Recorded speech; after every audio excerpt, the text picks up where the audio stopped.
Pumping up your tyres properly before you go for a ride is of course second nature to many of us, but the first time, second time you've done it, you might want to learn how to do it properly. 3 little things you need to consider, please. 1 is the type of pump that you've got. Secondly, the type of valve.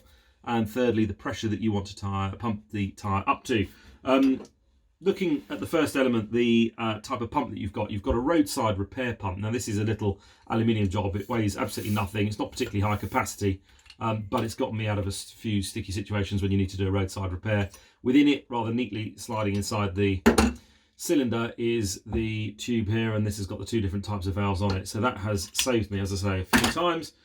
A slightly bigger equivalent. Now this straps onto my mountain bike, so when I'm doing cross country, there's a lot more air in the mountain bike naturally because it's bigger, and this one basically saves the job. It's still reasonably light, I must say. It's aluminium. And thirdly, the one that sits in my workshop is this lovely fella here. Now, for starters, it's about 10 times the size of the others. It's got a useful gauge on it, so you need to get your tyres pumped up to the correct pressure before you go out, and this one works beautifully.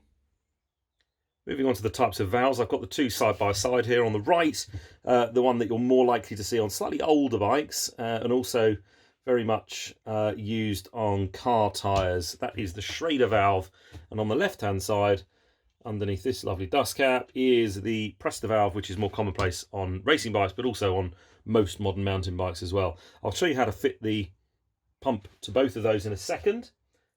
But first, let's have a quick look at the end of the pump itself. Now this one here suits both purposes. You can see Schrader is embossed on the end of the aluminium tip there.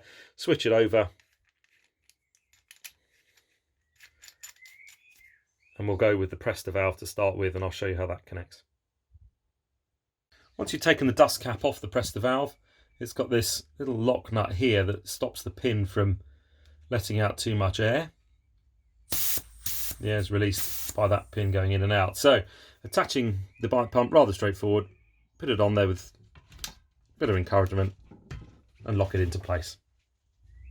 It's worth noting on the side of the tyre you'll often find a note here to say the maximum PSI. Sometimes they'll have a minimum, most often they'll certainly have a maximum PSI. 120 is pretty hard. I don't run it quite so hard as that. The softer the tyre pressure, the smoother the ride, but the more likely you are to end up piercing the tyre if you hit a little pothole. So I'm going to run this one at about 100 or so, which is about right for the roads around here.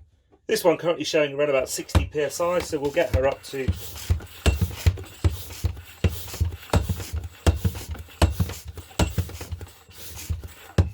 just over 100. And then releasing the valve is very much a reversal of putting it on. Make sure you don't forget to tighten up the lock nut. That stops it inadvertently letting any air out. And of course the dust shield. Attaching the Schrader is almost identical. There's no lock nut to worry about on these ones. Push in, lock in place using the handle. And this one runs maximum 65 PSI. I'm running it at about 60 at the moment. It's probably slightly overfilled, so I'm going to use as a little release button. And I've let out enough to bring it down to about 50, 55 PSI. So there we go, 3 basics. Right pump, right valve, right pressure.